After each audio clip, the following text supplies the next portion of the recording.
This Sunday, we get to hear as our gospel reading the very last words of Matthew's gospel, the very, very tail end of Matthew chapter 28. And they're words that are well known and well loved, but I'm going to say at the outset, they also trouble me the more I think about them. Here's what happened. Now the 11 disciples went to Galilee, to the mountain to which Jesus had directed them. When they saw him, they worshipped him, but some doubted. And Jesus came to them and said, "All authority in heaven and on earth has been given to me. Go therefore and make disciples of all nations, baptizing them in the name of the Father and of the Son and of the Holy Spirit, and teaching them to obey everything that I have commanded you. And remember, I am with you always to the end of the age." Okay, so I'm just going to say it. The question I can't get away from when I hear this story, this passage, is to ask if Jesus is lying. I know that's an uncomfortable question to hear. It's an uncomfortable question to say, but here's why I ask it. Here's why the question forms on my lips. The scene starts with Jesus gathering his disciples on the mountain after his resurrection. We think we know how this story goes, right?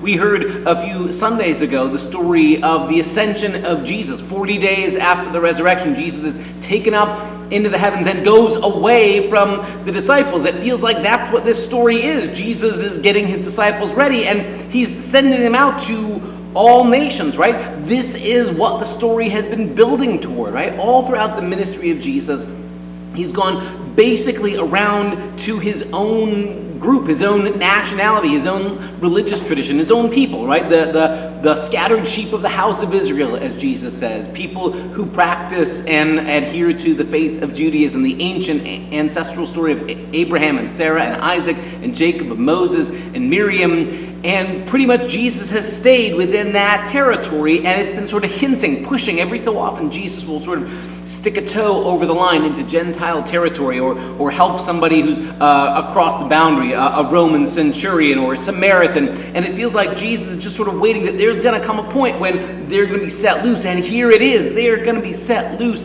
in every direction, right? Jesus says, "Go into all nations and bring the news. You make disciples of everybody. This isn't just going to be one community, one ethnicity, one nationality. You're making a whole new community. Everybody's invited." But it feels like a departure then, doesn't it? We sort of expect Jesus is going to get beamed up, but the disciples are all going to scatter. And Jesus' last words to his disciples are, "I'm with you always, even to the end of the age." And so I can't help but ask, how can that be true?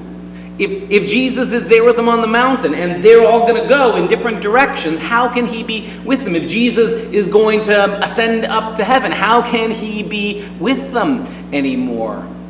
There's a part of me that reads this story and feels like this is graduation. This is a scattering, ascending, out you go, but we're not going to see you anymore.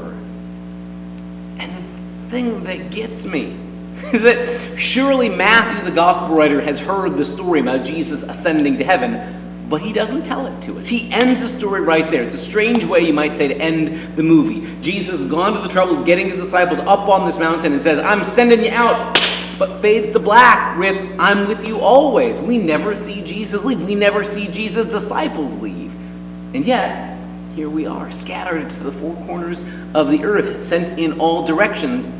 We here in the United States of America, half a world away from where Jesus lived, to trace our lineage of the faith through all sorts of continents and traditions and centuries and people who went in all directions.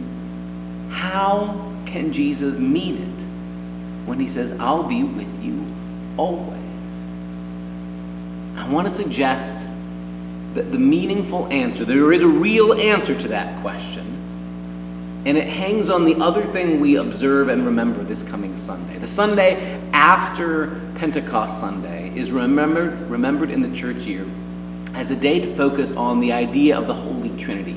The idea that God is three persons in one being. That God's life, even though God is one, God's life is in community. So that God's own existence is relationship between, as we sometimes say, the Father and the Son and the Holy Spirit. These three persons sort of interweave, or in the ancient Greek Orthodox way of talking about it, dance around one another in perichoresis. It's beautiful, beautiful imagery of God's own life. There's sort of be this swirling dancing between the three who are one.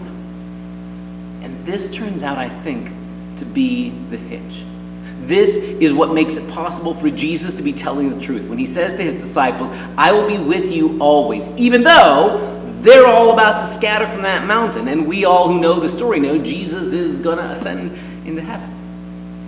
Is that Jesus can be present with us by the Spirit because the three who are one God, mean wherever the Spirit is, God is, and Christ is. Wherever God the Father is, Christ is, and the Spirit is. Wherever one is, all three are. And this is the vital difference for us who live as the followers of Jesus 2,000 years ago.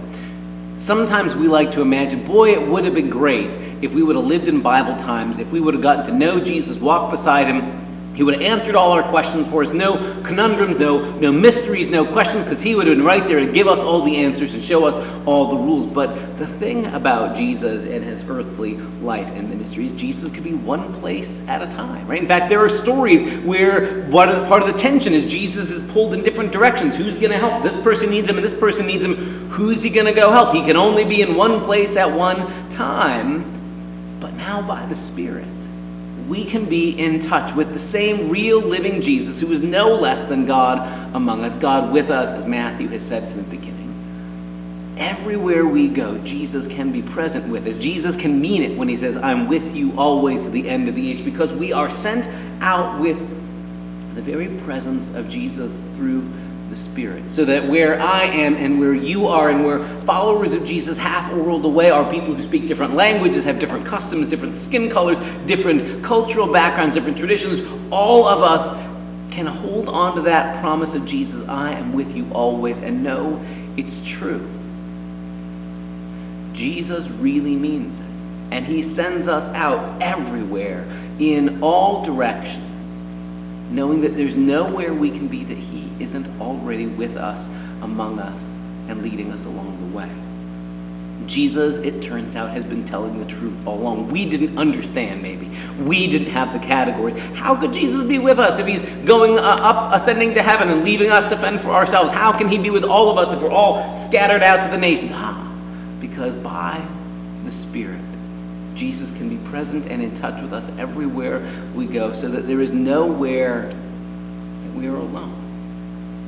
And if we take that seriously, then we really are equipped for the work Jesus has called us to wherever we are. That work is to go in every direction. So somewhere across your path, Jesus is sending you to be a witness, to invite others to share in the way of Jesus, to live the Jesus way of life, to embody Jesus kind of love, to be drawn into this community. And somewhere, someone that you know is waiting to be told that this is for you too. Someone who has maybe heard, I don't belong because I don't fit in. I'm not too different. I don't fit the mold. You might be the one Jesus sends. You might be the one Jesus empowers. You might be the one the Spirit nudges in the side to speak up, to say, this is for you. God's love has sent us in all directions. This is for everybody. That's the conversation we're having this coming Sunday, and we invite you to be a part of it. See you then.